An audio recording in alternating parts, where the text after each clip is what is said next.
Hi guys! Engineering విద్యార్థులకు good news. Big update అయితే వచ్చింది. తెలంగాణ వెబ్‌సైట్‌కు సంబంధించి ఇంటర్నల్ స్లైడింగ్ అయితే ఓపెన్ అయింది. సో గాయ్స్ అదెలా చేయాలనేది నేనైతే మీకు ఈ వీడియోలో ఎక్స్‌ప్లెయిన్ చేయబోతున్నాను. సో గాయ్స్ లేట్ చేయకుండా ఇదైతే జస్ట్ కొన్ని రోజులు మాత్రమే ఉంటుంది కాబట్టి మీరైతే లేట్ చేయకుండా మీ యొక్క బ్రాంచ్‌నైతే మార్చుకోవడానికి ప్రయత్నం అయితే చేయండి. ఫస్ట్‌గా అయితే మీరు ఈ తెలంగాణ వెబ్‌సైట్‌ని అయితే ఓపెన్ చేసి ఇక్కడైతే క్లిక్ చేయాలి గాయ్స్. ఇక్కడికి రాగానే మనకు తెలంగాణ వెబ్‌సైట్ ఈ పేజ్ అయితే ఓపెన్ అవుతుంది. ఓపెన్ గానే కొంచెం పైకి స్క్రోల్ అప్ చేయగానే ఇక్కడ మనకు స్క్రోల్ అవుతుంది చూడండి. ఇక్కడేంటి candidate can exercise options for internal sliding.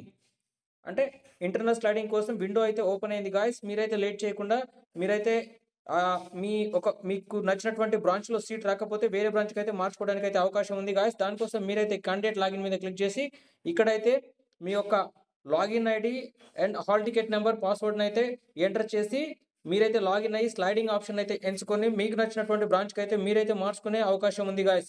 మీకు కొంతమందికైతే మీకు నచ్చిన బ్రాంచ్‌లో సీట్ అయితే రాకపోయి ఉంటుంది కదా! సో, అలాంటి వాళ్ళు ఎవరైనా స్లైడింగ్ కోసం వెయిట్ చేస్తున్నట్టయితే గాయ్స్ మీకైతే బిగ్ అప్డేట్ అనే చెప్పుకోవాలి. గుడ్ ఛాన్స్ అనే చెప్పుకోవాలి. సో, మీరైతే లేట్ చేయకుండా స్లైడింగ్ కోసం ఇమ్మీడియేట్‌లీ లాగిన్ అయ్యి మీ యొక్క స్లైడింగ్ ఆప్షన్ అంటే ఏ బ్రాంచ్ నుంచి ఏ బ్రాంచ్‌కి వెళ్ళాలనుకుంటారో ఆ బ్రాంచ్‌లో వేకెన్సీస్ ఉంటే మాత్రం గాయ్స్ ఇమ్మీడియేట్‌లీ స్లైడింగ్ ఆప్షన్ ఎంచుకొని మీరైతే బ్రాంచ్‌నైతే మార్చుకోవచ్చు. Thank you for watching. For more updates like and share, subscribe my channel guys.